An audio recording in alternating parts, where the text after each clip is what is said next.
Hello అండి. ఇవాల్టి వీడియోలో ఒక హెల్తీ స్నాక్ చూపిస్తున్నానండి. అందుకోసం ఒక కప్పు పల్లీలు తీసుకోవాలి. పావు టీ స్పూన్ మెంతుల్ని వాటర్‌లో వేసి ఒక 2 గంటల పాటు నానబెట్టాలి. తీసుకున్నటువంటి పల్లీల్ని కడాయిలో వేసి లో ఫ్లేమ్‌లో మాడిపోకుండా చక్కగా వేయించి చల్లారాక పొట్టు తీసి పక్కన పెట్టుకోవాలి. ఇప్పుడు నేను చూపిస్తున్నటువంటి ఈ రెసిపీ నాకు మా వారు చెప్పిన రెసిపీ అనమాట. కర్ణాటకలోని చింతామణి అనే ఏరియాలో ఆయన ఒకసారి తిన్నారట. సో, ఆయనకు నచ్చి నాకు సజెస్ట్ చేశారు వీడియో చేయమని. అందుకోసమే చేసి చూపిస్తున్నాను. ఒక మిక్సీ జార్‌లో కొత్తిమీర, పుదీనా, కొద్దిగా కరివేపాకు, పచ్చిమిర్చి, నానబెట్టుకున్నటువంటి మెంతులు, రుచికి సరిపడినంత ఉప్పు, కొద్దిగా నిమ్మరసం వేసి పేస్ట్ చేసుకోవాలి. ఆ తర్వాత ఈ పేస్ట్‌నంతా కూడా వేయించి పొట్టు తీసుకున్నటువంటి పల్లీలకి వేసి చక్కగా అన్నిటికీ కలిసేలాగా కలుపుకొని, మళ్ళీ కడాయి పెట్టి వీటన్నిటిని చక్కగా 6, 7 నిమిషాల పాటు లో ఫ్లేమ్‌లో మాత్రమే కలుపుతూ వేయించుకోవాలి. ఆ తర్వాత సర్వ్ చేసుకోవడమే.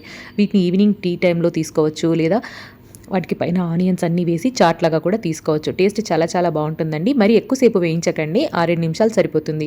వీడియో నచ్చితే లైక్ చేయడం అస్సలు మర్చిపోకండి.